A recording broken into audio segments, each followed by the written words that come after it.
segunda y última parte sobre la mirada es cortita, es la más difícil, pero es cortita, es simple, pero bueno, lo tenemos que hacer. Lo primero que hay que, lo que supone una mirada de fe del cristiano sobre la vida es que tiene que estar convencido, y se acuerdan lo que siempre digo, entre saber y estar convencido, son dos cosas diferentes, distintas. Uno tiene que estar convencido, no solo saber, de que Dios está presente y operante en la vida. Dios no es un extraño en nuestra historia, en las cosas concretas, en las simples, en las cosas que pasan, de tal manera que cruzo una calle y casi me atropella un auto, no es algo meramente fortuito para alguien que mira con ojos de fe en la vida. Encarna un mensaje que uno lo tiene que saber leer. Dios tiene para nosotros, y esta es la convicción, un plan para nuestra salvación, para nuestra felicidad, y ese plan no es predeterminación, es decir, no estamos determinados para tal o cual cosa, sino que es predestinación. Estamos predestinados a alcanzar la felicidad y la libertad y la felicidad. Eso supone nuestro libre albedrío. Es decir, el plan de Dios está, podríamos decir así, condicionado por nuestro libre albedrío. De tal manera que uno puede entorpecer ese plan de Dios. ¿Lo puede cambiar? ¿Lo puede cambiar?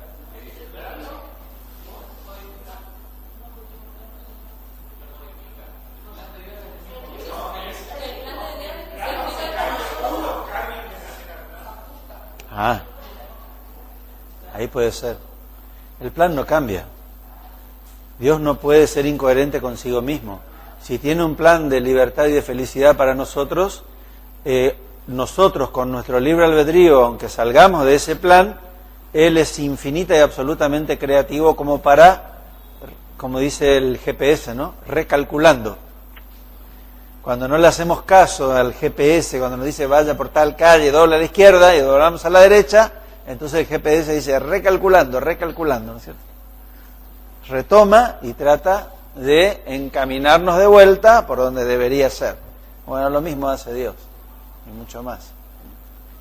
Nos salimos de su plan por nuestro libre albedrío, porque es también coherente con lo que nos dio, que es nuestra libertad, y nuestro libre albedrío, pero es también coherente con su plan de salvación. Entonces, y además es absolutamente creativo, nos sale al encuentro según el camino, incluyendo, podríamos decir así, con una creatividad absoluta y maravillosa, incluyendo nuestro desvío en su plan de salvación.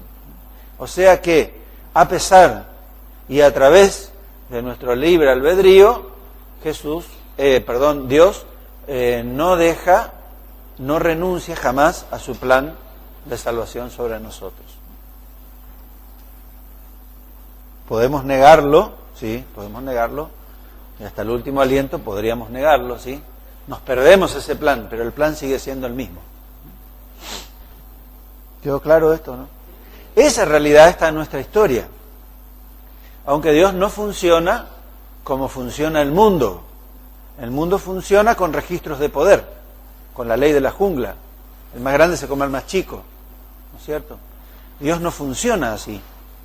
Dios funciona con otro registro, con el registro de Dios, con el registro del reino.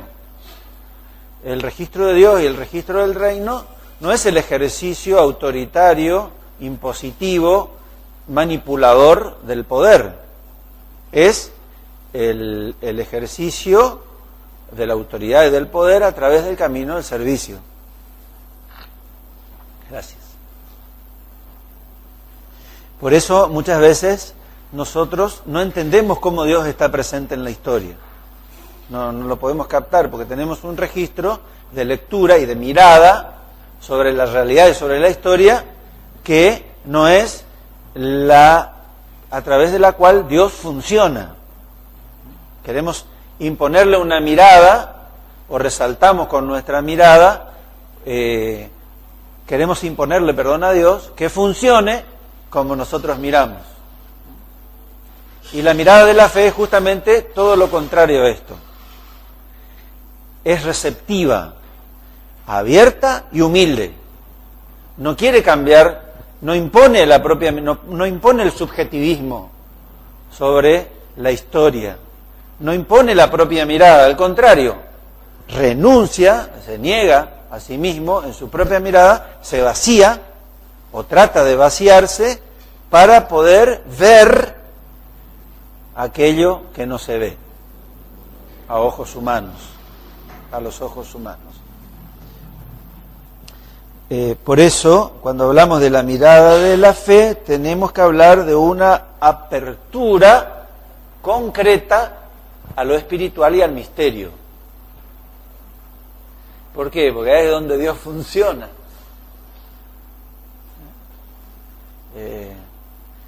En las realidades fundantes y esenciales, y desde allí construye y transforma. La actividad de la gracia no es una actividad simplemente que nosotros a través de la ciencia, de manera apodíctica, podemos comprobarlo. La presencia operante de Dios para la mirada humana va en el orden del misterio, que no está a la vista, está por debajo, a través y más allá de la materialidad de las cosas. ¿Se entiende, no? Por eso no basta la apertura a una realidad que va más allá de lo que yo pueda entender, comprobar, o que lo que el hombre pueda entender y comprobar, sino que además se necesita la trascendencia de la forma en esa mirada. Uno tiene que aprender a mirar más allá de la cosa, más allá del suceso. Si uno va a cruzar una calle y casi te atropella un auto, una mirada meramente humana diría: qué estúpido e imprudente el que pasó, que casi me atropella, o qué idiota fui yo, que no miré y no me di cuenta. Punto, terminó el misterio y la cuestión, ¿no es cierto? Ahora, si uno establece una mirada de fe, podría llegar a ver y a encontrar otras cosas, ¿no es cierto? Sí, como la gran tragedia, la gran desgracia de las Torres Gemelas, ¿no es cierto? Que uno viera, muchas personas, el mundo vio la maldad del hombre y la desgracia de aquellos que han tenido que sufrirla, pero no se vio o no se pudo, esa mirada no pudo ver que hubo gente que entregó su vida para salvar a otros. ¿Cómo es? Y eso es un acto de amor supremo, y no estaba a la vista, ¿no es cierto? La mirada meramente humana, apodíctica, agnóstica, se queda con la materialidad y el fenómeno. Y a partir de allí, de la materialidad de la cosa y del fenómeno, especula, entiende, razona, encuentra los pros, los contras, el qué, el por qué, el para qué, etcétera, etcétera, ¿no? Pero si uno se queda nada más que con eso, su mirada topa con el concretismo y con la realidad meramente humana, no trasciende. Por eso es necesario, para alguien que mira con ojos de fe, trascender la materialidad y el fenómeno, para encontrar algo más profundo, más radical, más esencial, algo que esté conectado con el misterio y con Dios. ¿Qué es lo que me dice Dios con esto? Por ejemplo, la gran pregunta de la mirada de la fe, ¿no? ¿Qué veo realmente en esta realidad, ¿no? Entonces, apertura concreta a lo espiritual y místico, trascendencia de la forma y de los medios, de la materialidad y del fenómeno. En tercer lugar, la búsqueda y el discernimiento de un mensaje, con la conciencia de que Dios está presente en la historia y opera, y que ningún cabello de mi cabeza se cae sin su consentimiento, entonces uno está convencido, el que mira con ojos de fe, está convencido de que nada es casual, sino que hay una causalidad divina presente y operante, y que por lo tanto uno la tiene que buscar y descubrir.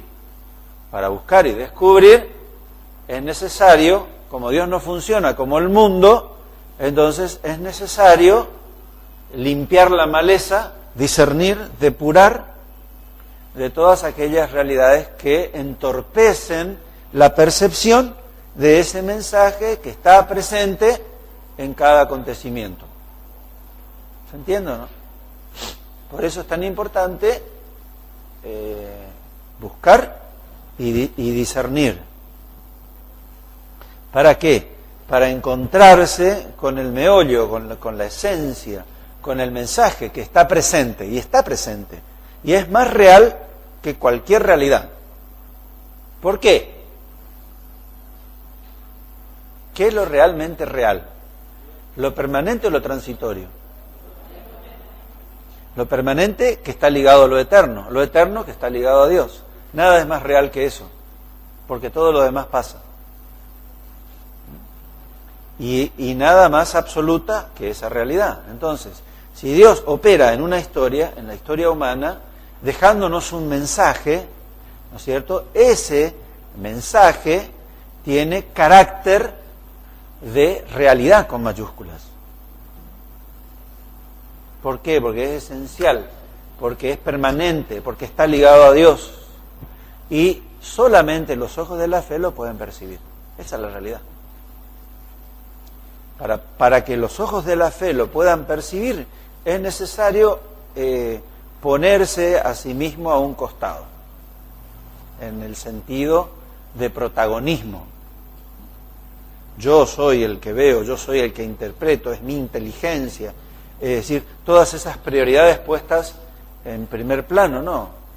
Acá es Dios el que ve, Dios es el que habla, Dios es el que protagoniza, y soy yo quien tengo que ponerme a un costado y mirarlo a Él con ojos de fe. Bueno, estoy dando una de las formas, que es la humildad, que es algo que está cerca nuestro y que está ligado a nuestras opciones y a nuestra conducta, ¿no es cierto? Justamente la humildad es eso, la dependencia del Dios que obra en la historia, en mi corazón, en el hermano y en la vida. Entonces, yo no soy dueño de la vida ni protagonista de la vida, sino que soy intérprete de lo que Dios hace. Entonces, la humildad, y esa humildad no se improvisa, se construye.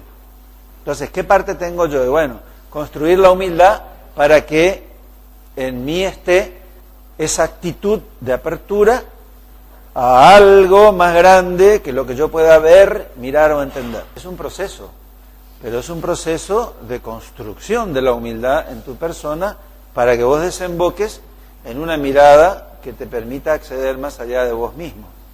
El orgulloso, el soberbio, no puede tener esa mirada, porque todo lo ve a través de sí.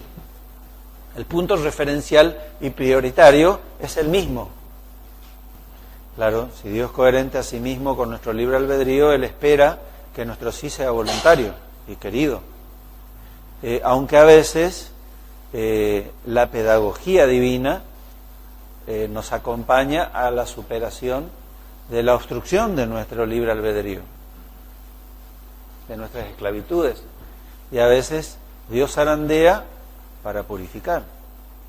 Ahí la tarea de la cruz. La cruz purifica, el dolor sanea, depura, transforma, ajusta.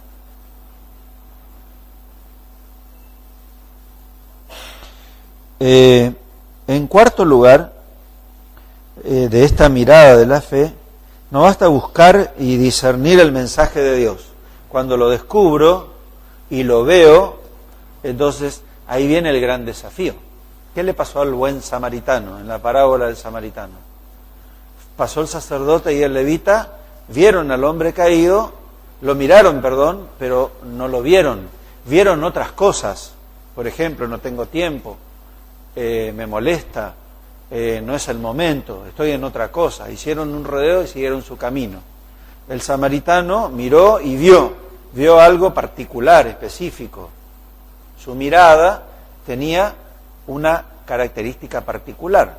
En primer lugar, no se miró a sí mismo en él, no miró su tiempo, no miró su necesidad, lo vio a él. Y esa es la diferencia de la mirada, ¿no? Vio a un hermano herido y necesitado, que me necesita a mí, que lo veo. Cuando uno ve así y percibe el mensaje, viene la responsabilidad. O sea, el compromiso, mejor dicho. ¿Qué hago? ¿Qué hago con lo que veo del mensaje? ¿Qué hago con lo que veo? Y ahí viene entonces el gran desafío de ¿lo acepto o no? En lo que veo como mensaje de Dios, a través de la mirada de la fe, aparece el gran desafío. ¿Lo acepto o no? Si lo acepto, ¿qué tengo que hacer? Hacer lo mío, tomarlo, internalizarlo, ¿cierto? Si me sucede algo desagradable en la vida, que Dios no lo manda necesariamente, sino que Dios lo utiliza para nuestro bien, y descubro un mensaje de ajuste, de cambio, de conversión, tengo que aprender a ser más humildes, menos altivos, etcétera, etcétera, lo acepto. Entonces, ¿qué tengo que hacer? Lo tengo que hacer entrar en mi vida, obviamente. Hacerlo entrar en mi vida quiere decir que empezar, y ahí viene el paso siguiente, empezar a obedecer. Si lo acepto y lo internalizo, entonces lo tengo que concretar, obedecer. Si no lo hago, muchas personas se quedan en ese proceso, ¿eh? Pueden llegar a tener una mirada de fe y percibir el mensaje de Dios y dicen, qué lindo, pero no es para mí, o no es el momento, o a mí no me toca, o no me afecta, o miro a otro lado, etcétera, etcétera, ¿no?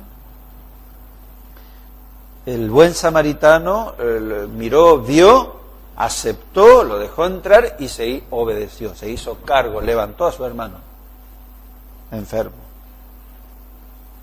Y finalmente, la mirada de la fe culmina, por lo tanto no es solamente mirar y ver, sino que tiene una cantidad de implicancias, culmina con ayudar a otros a mirar la vida así, de esta forma. Y haciendo eso es como uno planifica lo trabajado o lo sembrado en su corazón, en su historia, en su vida personal.